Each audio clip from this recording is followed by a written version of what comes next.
I knew her family, they knew our family, and I remember seeing her when she was a teenager at my house. I was struck by her at that time. The first impression was another Vaijayanti Mala. When she walked from her house to the school, boys will be waiting just to get a glimpse of her. And I was one of them. True story, exactly. We just started really liking each other, but I had no idea that I'm going to hit jackpot.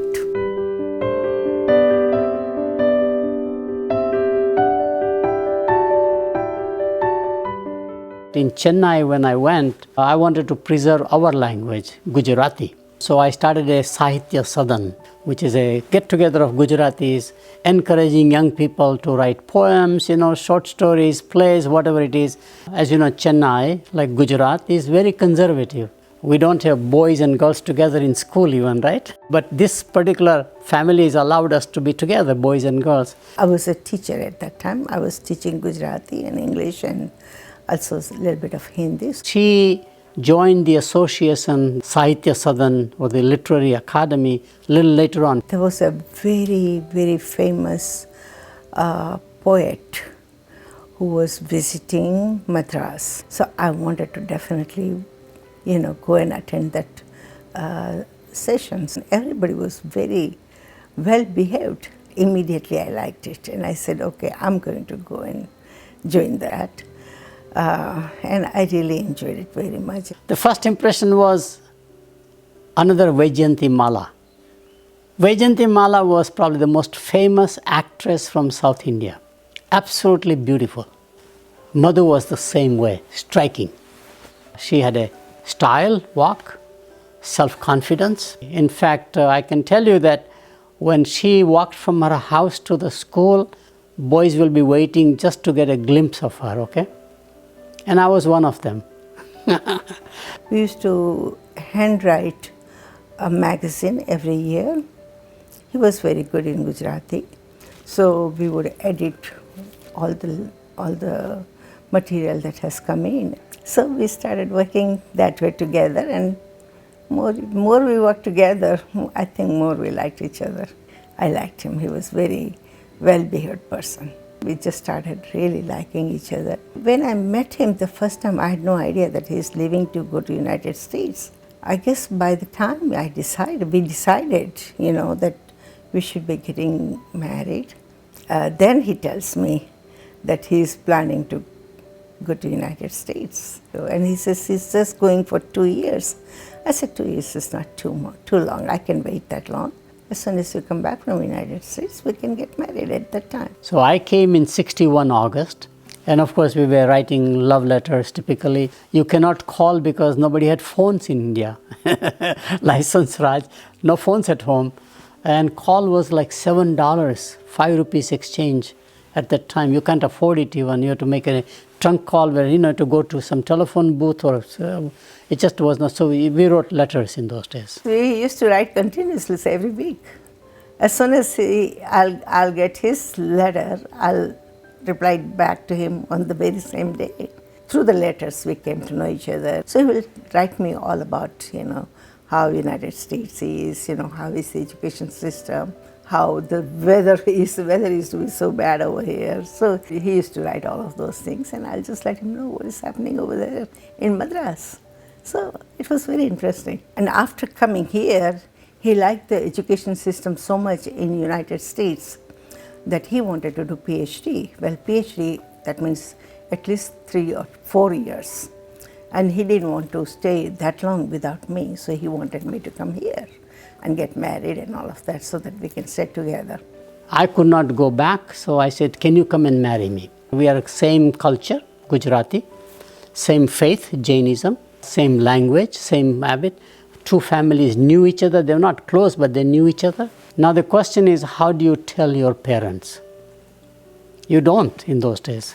And I had 2 older brothers and 1 older sister, and they were really much older than me, and they all were like my young father and young mother. So I could not talk to any of them, and I just had no idea whom shall I talk to. And then I talked to one of my cousins He was also 10 years older, but he was a little bit happy-go-lucky person. My younger brother and he, they both were the same age and they both went to the same college and all of that. But since he was not one of my brothers, I could talk to him. So I told him that this is what the situation is, and he realized, and then he broke the news to my parents. My father had passed away by that time, and I had two brothers. My older brother, who had the business jewelry boxes, was like my father figure. He was 16 years older. I couldn't talk to him like that. My second brother was a scholar in Jain boarding school, and I felt closer to him because he related to young people. And I said, by the way, have you noticed that girl? He got the message right away. He says, yeah, good, why not? Everybody was fine except for my father. My father really thought that that's not the right kind of a match for me. I should be marrying only a Deravasi. Of course, I knew that he is, Stanakwasi and I'm Deravasi. That means we believe in Murti Puja, that is, idol worshipping, and they don't believe in idol worshipping. So there is a difference. And then my brothers, they eventually convinced my father that it's all right, as long as they both love each other. Now, you don't send your girl without engagement. And in our culture, engagement is tantamount to marriage. Then you're allowed to go out together, all this stuff. Like 6 months later on, you get married, you come to know each other and all this stuff. In order to come here, and especially for my parents, they were very keen on my getting engaged, so that they wanted some kind of a official binding. I was here in America. This is in Chennai, so how do you create an engagement? I couldn't come out because I could not spend a semester just traveling, and I had no money also. I had barely made it here. So given that they had my engagement in my absence with my photo. Since he could not be there in person, I got engaged to his photograph. So that's what happened. So I still tell Madhu she's married to the photo, okay? It's not my fault. She came in December 8, 62. Think about the braveness at that time. Had never flown in her life, coming to a foreign country, totally different with nobody around. On the plane, I sat for the first time. And I was all excited, but at the same time, you have no idea how many hours you have to sit on the plane. It's tiring just sitting there. And you keep thinking, oh, I don't want to go to sleep, because if I go to sleep, and what if I miss my, my destination? What if the plane goes somewhere else? Those kind of silly things you think about. So once the flight, reached New York, somebody came to pick me up and took me to the immigration and then put me on the flight to Pittsburgh.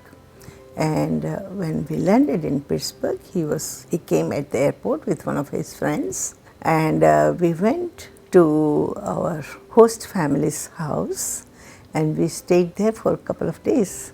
With my good luck, it had snowed almost like 9 inches just before I had arrived. I had never seen snow in my life. Coming from Madras, where are you going to see snow? It was so beautiful, so beautiful. You have no idea about weddings. I didn't attend all the weddings in India either, because as a boy you are not involved. She knew everything about weddings. She brought 2 sets of wedding things that we need at a wedding from India with her. Yeah, I had come prepared. Yes, I had brought everything that I was supposed to do, I was supposed to bring. Growing up in India, you attend the whole family attends the wedding. And we got married in Pittsburgh, in Heinz Chapel, which is a famous chapel. So we get the Heinz Chapel. Some Indian family says, all right, we'll give you some snack-like reception. I invite, of course, my professors as well as whatever Indian community people I knew, 70, 80 people. And everything was going fine till 1 week before. Heinz Chapel said, we don't allow fire in the chapel. I mean, this is historical building. And he said, so there's no way we can have a wedding. An Indian wedding cannot be without fire. That was something, unusual for me. I had never heard anything like that. Because in India, How can you get married without a fire? So we had a compromise. So we got married on charcoal grill, okay? True story, exactly. Charcoal grill was acceptable to the fire department, to the Heinz Chapel people. So we got married on charcoal grill. So we went around that and we just made believe, that yes, we are married in front of the fire. I got a priest free. Professor Kulkarni from Wadia College in Pune. He had come there to do some postdoc work. A brilliant priest. And he said, I'll be happy to do the wedding. He was Maharashtrian and he had conducted wedding before. So he knew how to do it. And I knew what to do. So I was quite at ease. And so I had my host family become my parent surrogates, no money to invite anybody. My professor, who was assigned to each foreign student, he and his wife became her parent surrogates. My best man was an American because there are no other Indians there in my class. Very good man, David Miller, still good friends after so many years, 55 years of wedding. And he was my classmate, so I knew him from 1961. Had no wedding ring. I had no idea that you give a wedding ring, okay? So I just gave nothing to her. I think the total cost maybe under $100 because snack was made by some family. Room was free for the reception, which was in some university building. The hall was free. The priest, eventually somebody said, you have to give bakshish to the priest. Finally I figured out, okay, maybe Madhu might have told me, she would know. So we had to give some money to him. Dakshina has to be given, right, to Panditji. So we got married in December 22, 1962. It was all like a fairy tale to me. We did get remarried in India after 30 years. Once both of our children got married, we wanted to introduce them. We wanted to introduce their spouses in front of our parents, and at the same time our own spouses. Jagdish and I, we were not married in front of parents, we still had parents. So I said, okay, let's just get married now in front of our family as well as, the society that we grew up in. So we went back to Chennai, organized a wedding for the family. So we had a big reception for all the three couples, our children and us. We went through the rounds, typical 7 rounds around fire and all this stuff. And you take the vows now, right? So we said something different. I said, I'll take 3 vows, you take 3 vows. And our kids were born, but they were also married. So we said, you take last vow, okay, together. So we had a fun time, which was very enjoyable, back to connect to the community, the family, etc. We celebrate our life all the time now. We feel like celebration is a good way to remember the memories, of whatever you do. So we celebrate 50th anniversary, 25-year anniversary, our children's events, and so that we are blessed. Again, when you reflect back, you say, somebody out there, gods are blessing you. When I came to know him, I thought he was a nice person. He's a very well-behaved person. And of course, he's a very smart person, well-educated, smart person. But I had no idea that I'm going to hit jackpot.